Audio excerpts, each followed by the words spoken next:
Hello दोस्तों, स्वागत है आप सभी का इस चैनल पे। मैं हूं अभिजीत कुमार और बात करूंगा आपका एएलपी एंड टेक्नीशियन एग्जाम के बारे में।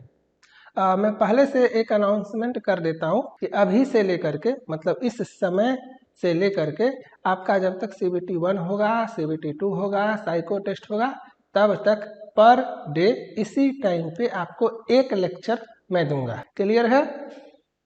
मैंने ये बताया हुआ है आपको कि 2018 में जो वैकेंसी आया था ना, वो सिलेबस चेंज हो करके आया था। तो अब जो आपका नोटिफिकेशन आएगा वो सेम आएगा, जैसा सब कुछ था पहले सेम पैटर्न आपका वैसा ही होगा। क्लियर? अब यहाँ पे एजुकेशनल क्वालिफिकेशन को लेकर के मैंने एक लेक्चर बनाया हुआ है कि आपका क्या क्वालिफिकेशन है और अपने क्वालिफिकेशन के बेसिस पे आप कौन सा फॉर्म भर सकते हो, किस पोस्ट के लिए एलिजिबल हो। इसके बाद मैंने एक लेक्चर आपका बनाया CBT 1 सिलेबस। याद रखना, ये NTPC नहीं है, ये ग्रुप डी नहीं है, ये आपका ALP है। और यहाँ पे जनरल साइंस ना गेम चेंजर का काम आपका करेगा। जनरल साइंस से सबसे ज़्यादा क्वेश्चंस पूछे जाएंगे। आपका जो CBT 1 होगा उसमें 75 क्वेश्चन में 25 क्वेश्चन सिर्फ और सिर्फ आपका जनरल साइंस आएगा। यहाँ पे आप देख सकते हो, जब CBT 1 का बात कर रहे थे तो यहाँ पे देखो कहीं पे भी आपका ये एक तीसरा सेक्शन जो है ना, ये आपका जनरल साइंस स्पेशल है। मतलब आपका ये एक सेक्शन दे दिया है जनरल साइंस, ऐसा NTPC में नहीं था। आप देखना यहाँ पे आपका general awareness on current affairs. तो आप कह सकते हो कि ये जो आपका 10 क्वेश्चन आएगा CBT 1 में वो करंट अफेयर्स पे बेस्ड होगा। और एक अलग सेक्शन है आपका जनरल साइंस, जहाँ पे आपका 25 क्वेश्चन आने वाला है। और इसमें आपका क्या रहेगा, फिजिक्स, केमिस्ट्री और बायोलॉजी। और मैंने आपको यहाँ पे बताया हुआ है ना कि आपको जो है तो 60 मिनट का समय मिलेगा, जिसमें आपको 75 क्वेश्चन करना होता है, जिसमें आपका मैथ भी है और रीजनिंग भी है, जो कि हमेशा से टाइम टेकिंग होता है। तो आप स्कोर कैसे करोगे? आप स्कोर करोगे जनरल साइंस के बेसिस पे। क्लियर है? अब यहाँ पे इस चैनल पे आपको पर डे मैं कोई ना कोई लेक्चर दूंगा। यहाँ पे हम लोग बात करेंगे प्रीवियस ईयर पेपर के बारे में। प्रीवियस ईयर में जनरल साइंस का किस टाइप का क्वेश्चन आया था उसके बारे में, और उस सेक्शन को कैसे स्ट्रॉन्ग करेंगे उसके बारे में। और ज़्यादातर आपका कोशिश करूँगा MCQs कवर करने का। लेकिन बहुत सारे बच्चे मुझे मैसेज किए हैं कि सर मुझे कंप्लीट कोर्स चाहिए जनरल साइंस का, जहाँ पे थ्योरेटिकल पोर्शन भी कवर हो सके, जहाँ पे आपका टेस्ट सीरीज भी मिल सके, जहाँ पे क्लास नोट्स PDF भी मिल सके, जहाँ पे अच्छे से प्रिपरेशन कर सके और गारंटी 25 क्वेश्चन में 25 क्वेश्चन बना करके आ सके। क्योंकि जनरल साइंस आपका एक ऐसा सेक्शन है ना, जहाँ पे अगर आपको आता होगा ना तो ये 25 क्वेश्चन बनाने में आपको 7, 8, 9, 10 मिनट काफ़ी है। कम समय में अच्छा स्कोर करके आप ALP का CBT 1 क्वालिफाई कर सकते हो। तो इसके लिए आपको जनरल साइंस पे अच्छा से फोकस करना होगा। एक चीज़ और, काफ़ी लोगों को देखता हूँ ट्रेड सिलेबस पे काफ़ी मेहनत करते हैं, जिनका भी फिटर है, इलेक्ट्रिकल है, इलेक्ट्रीशियन, इलेक्ट्रॉनिक जो भी है, उस पर उतना मेहनत मत करो, क्योंकि उसका मार्क्स आपका ऐड नहीं होगा। वो सिर्फ क्वालिफाइंग इन नेचर है, जो कि आपका मेंस में पार्ट B होगा, जिसमें आपको सिर्फ क्वालिफाई करना होता है। तो आप लोग थोड़ा सा उस पर पढ़ो कि आप पास कर सको। लेकिन आपको CBT 1 तो पास करना ही करना है, लेकिन जो फाइनल आपका मेरिट बनेगा ALP या टेक्नीशियन का, तो उसमें जो आपका CBT 2 का पार्ट A पेपर होगा उसके स्कोर पे होगा। तो आपको उसके लिए काफ़ी अच्छे से मेहनत करना है, क्योंकि मैंने बताया ना करोड़ में बच्चे आएंगे फॉर्म भरने, और आपको अगर सभी को बीट करके आगे निकलना है, आपको अगर अपना सिलेक्शन फिक्स करना है, तो आपको थोड़ा सा अच्छे से पढ़ना पड़ेगा। मैं हर लेक्चर में आपको बताता हूँ, बहुत सारे चैनल है तो इधर उधर भटकना मत। आप अच्छा से पहले डिसाइड करो, 1, 2, 3 चैनल को सेलेक्ट करो और जेन्युइन तरीके से उसको फॉलो करो। खास करके उस चैनल को ज़रूर फॉलो करना जहाँ पे आपको समझ में आता हो। टीचर कैसा पढ़ाता है ये आपके लिए इम्पोर्टेंट नहीं है, आप समझ जाते हो या नहीं, आपको समझ में आता है या नहीं, आपका कॉन्फिडेंस लेवल हाई होता है या नहीं, आप मोटिवेटेड होते हो या नहीं, ये इम्पोर्टेंट है। क्योंकि टीचर आपको पढ़ाएगा, टीचर आपको समझाएगा, टीचर आपको मोटिवेट करेगा, लेकिन एग्जाम तो आपको देना है, तो आपको फायदा होना चाहिए, तभी आप एग्जाम निकाल पाओगे। एग्जामिनेशन हॉल में टीचर नहीं रहेगा वहाँ पे, लेकिन टीचर का बताया हुआ हर एक बात आपके साथ रहेगा, आपके माइंड में रहेगा, और आप एग्जामिनेशन हॉल में अच्छा करके आओगे। इस बात को याद रखना। तो ये आपका पेपर 1 के बारे में था। अब चलो इसके सिलेबस के बारे में अगर आपको जानना होगा, यहाँ पे आप देख लेना, मैंने बताया हुआ है। अब मैं थोड़ा सा आपका सेकेंड CBT का चर्चा कर देता हूँ, अच्छे से देखना, ये समझना काफ़ी ज़रूरी है, काफ़ी बच्चों को इसके बारे में पता ही नहीं है। इसमें जो है ना, आपको 2 घंटा 30 मिनट का समय मिलेगा, जिसमें पार्ट ए और पार्ट बी दोनों आपका रहेगा, मतलब दोनों को मिला करके आपको 2 घंटा 30 मिनट का समय मिलेगा। क्लियर? जिसमें आपको 1.5 घंटा मिलेगा, मतलब 90 मिनट आपको मिलेगा पार्ट ए के लिए, और पार्ट ए में आपको 100 क्वेश्चन होगा। इसको अच्छे से समझना, इस 100 क्वेश्चन में 40 क्वेश्चन होगा आपका सिर्फ और सिर्फ बेसिक साइंस एंड इंजीनियरिंग से। ये इम्पोर्टेंट है, ये आपको समझना है। Basic science and engineering drawing, इस 40 क्वेश्चन में से 35 to 36 क्वेश्चन जो है वो सिर्फ और सिर्फ होगा आपका बेसिक साइंस एंड इंजीनियरिंग से, और 4 से 5 क्वेश्चन जो है वो होगा आपका इंजीनियरिंग ड्राइंग से। तो ये 40 क्वेश्चन आपका गेम चेंजर है।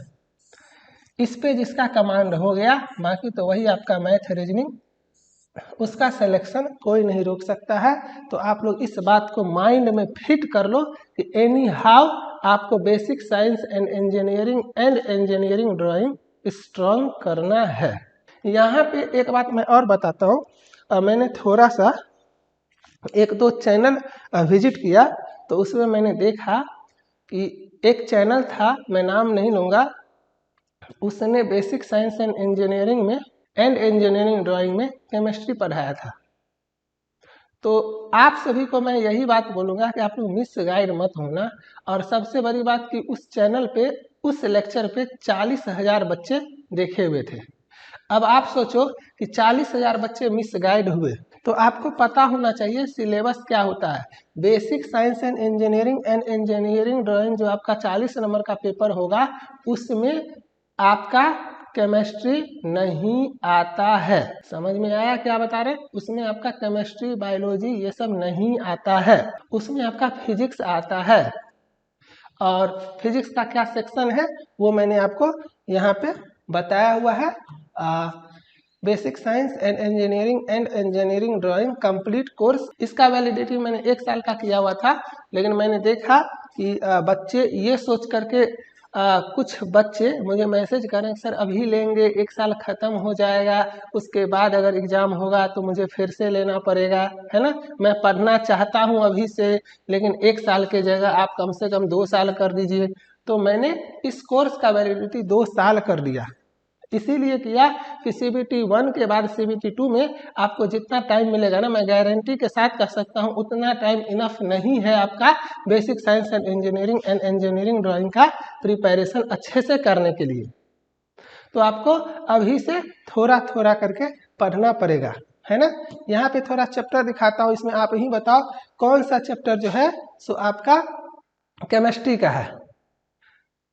और ये बेसिक साइंस एंड इंजीनियरिंग आपका कंप्लीट है, ठीक है, ये आपका कंप्लीट है। थोड़ा सा आपका कंप्यूटर सेक्शन, IT लिटरेसी है, और बस occupational safety, health, environmental education, इसके बाद सारा आपका फिजिक्स।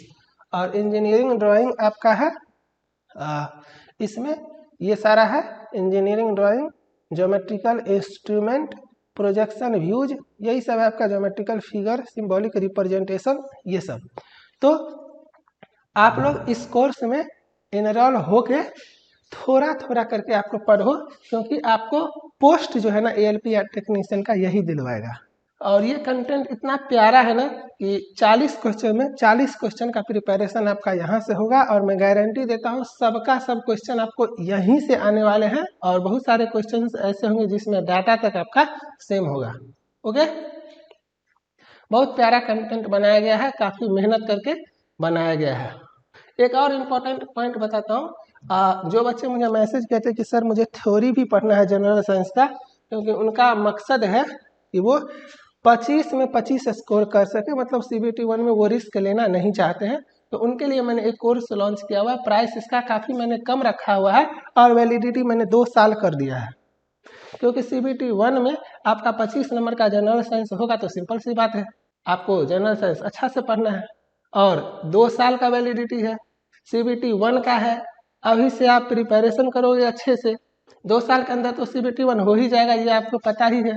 कितना भी लेट आपका नोटिफिकेशन आएगा, आपको क्या करना है, यहाँ पे अच्छे से पढ़ना है, और यहाँ पे सिर्फ पढ़ना नहीं है, यहाँ पे आपको नोट्स बनाना पड़ेगा, इस बात को याद रखना।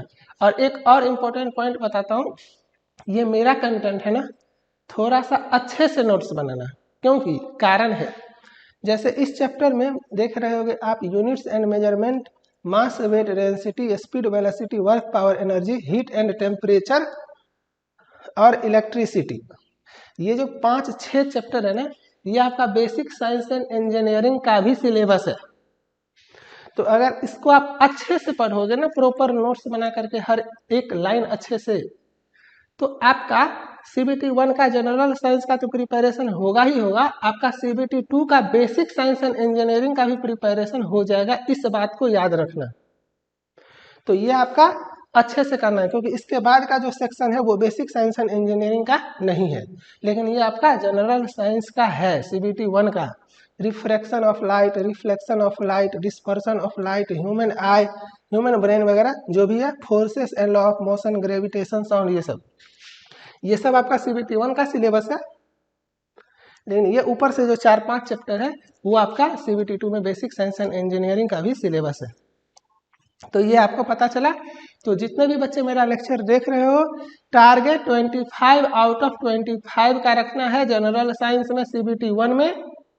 इस कोर्स में रह के अच्छे से आपको प्रिपरेशन करना है, जितने ज़्यादा बच्चे आओगे उतना ज़्यादा कंटेंट क्वालिटी में इसका अच्छा करूंगा, ये मेरा आप सभी से वादा है। और स्टूडेंट भी दिखाता हूँ, स्टूडेंट का टेंशन नहीं है, स्टूडेंट यहाँ पे है, लेकिन ये सबको 1 साल का वैलिडिटी आई थिंक मिला हुआ है, हाँ 21 से 22 देख सकते हो।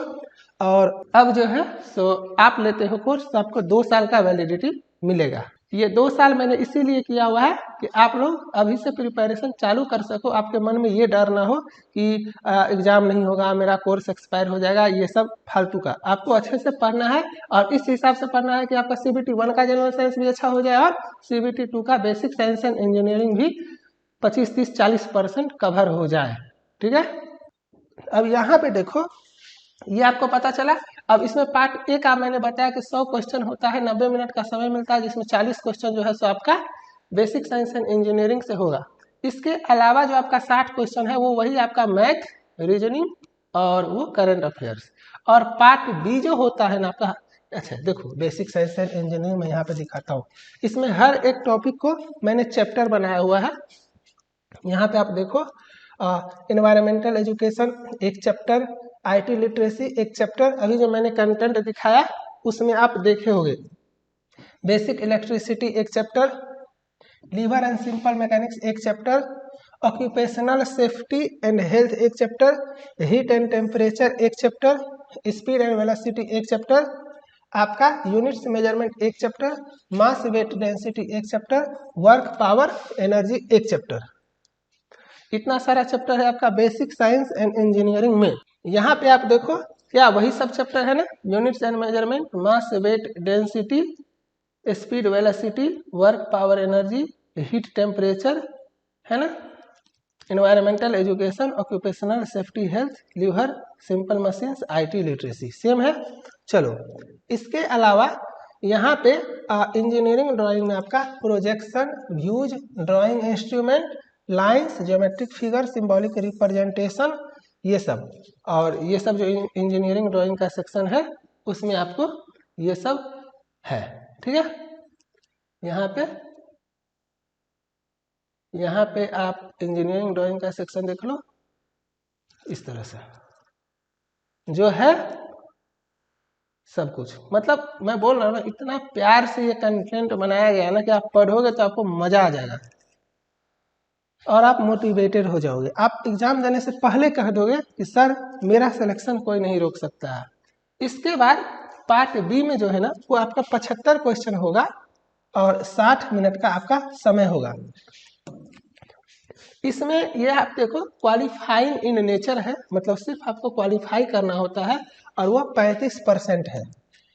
35%। इसमें एवरेज स्कोर वगैरह का कोई लेना देना नहीं होता है। जो आपका क्वालिफिकेशन है उसके हिसाब से सिलेबस होता है। यहाँ पे आप देख सकते हो जो भी है आपका, इसके हिसाब से आपका सिलेबस होगा। एक चीज और, इसका भी कोर्स मैं आप सभी को दूंगा। ये फिजिक्स एंड मैथ वाला जो ट्रेड है आपका, SNT पोस्ट के लिए फिजिक्स एंड मैथ ट्रेड से जो बच्चे फॉर्म भरोगे, +2 वाले बच्चे जिसका साइंस है, तो उसका कोर्स मैं आपको दूंगा कंप्लीट। तो इसका भी टेंशन आप लोगों को नहीं लेना है, जो बच्चे इसका फॉर्म भरेंगे उसके लिए। ओके, तो पार्ट बी के नाम पे ना आप लोग बहुत ज़्यादा मेहनत मत करो, उस सेक्शन पे ज़्यादा मेहनत करो जिससे आपका सिलेक्शन होगा। जैसे कि CBT 1 में जनरल साइंस है आपका, और CBT 2 में आपका basic science and engineering drawing है, और इसके अलावा मैथ है, रीजनिंग है, और आपका करंट अफेयर्स है। करंट अफेयर्स पे ज़्यादा टाइम नहीं देना है, ठीक है। चलो, मैंने बताया ये सिर्फ क्वालिफाइंग इन नेचर है, इसमें बस आपको पास करना है। आपका जो मेरिट बनेगा वो मेरिट आपका, इसका जो पार्ट ए है, ये सिलेबस इस पे आपका बनेगा, तो इस पे आप ध्यान देना। और बस लास्ट में समराइज वे में मैं इतना ही बताऊंगा कि अगर भूले भटके इस चैनल पे आ चुके हो तो चैनल को सब्सक्राइब कर लेना। मैंने ऐसे हजारों बच्चों का हजारों कमेंट देखा हुआ है। अभी भी मुझे याद है 2018-19 में जब एग्ज़ाम का 15 दिन बचा हुआ था ना, तब लोगों को अनलिमिटेड एजुकेशन के बारे में पता चला था। जिस भी स्टूडेंट को बेसिक साइंस एंड इंजीनियरिंग का प्रिपरेशन अच्छा होता है, वो पढ़ते समय कमेंट किए थे कि सर मैं सरप्राइज हूँ ये सोच करके कि इतने दिनों से मुझे इस चैनल के बारे में पता क्यों नहीं चला, है ना। और 5-5, 8-8, 10-10 लेक्चर वो बच्चे पर डे देखे और एग्जाम से जस्ट पहले अपना कंप्लीट किए और जा करके एग्जाम में अच्छा स्कोर करके आए। अच्छा मतलब व्हाट, 40 में 40। और मैं उतना ही बात करता हूँ जितना मेरा पास्ट का एक्सपीरियंस है या अपने लाइफ में मैंने सीखा हुआ है, बस किसी दूसरे का कोई एग्जाम्पल नहीं। ओके, और लास्ट में एक बात बोलता हूँ, जिन लोगों को मेरे बारे में पता नहीं है उनके बारे में, ये मेरा क्वालिफिकेशन है, मैंने MTech किया हुआ है। मेरा ब्रांच जो है काफ़ी लोगों को नहीं पता है तो बता देता हूँ। ब्रांच है मैकेनिकल, MECHANICAL, मैकेनिकल। और मेरा स्पेशलाइजेशन जो है ना वो है थर्मल साइंस। यही रीजन है एंड इंजीनियरिंग, यही रीजन है कि basic science and engineering drawing मैंने इतना अच्छा से पढ़ाया हुआ है, क्योंकि इंजीनियरिंग ड्राइंग आपको पता होगा मैकेनिकल का सिलेबस है, और जब MTech है, और गेट रैंकर हूँ। ओके, और NIT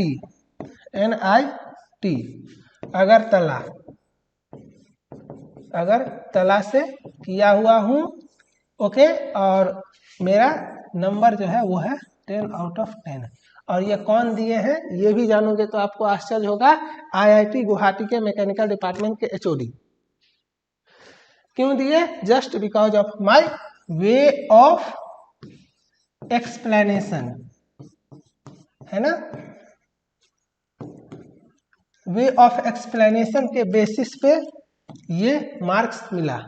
कंपटीशन कैसे क्वालिफाई करते हैं, स्ट्रगल किसको कहते हैं, पेशेंस क्या होता है, प्रिपरेशन कैसे करना चाहिए, हर एक चीज़ बताते रहूँगा हर एक लेक्चर में, थोड़ा थोड़ा करके। आपको सुनना है, आपको फॉलो करना है, आपको मोटिवेट रहना है। तब तक आप लोग अच्छे से रहो, चैनल को सब्सक्राइब करना। मिलते हैं नेक्स्ट लेक्चर में, बाय, थैंक यू।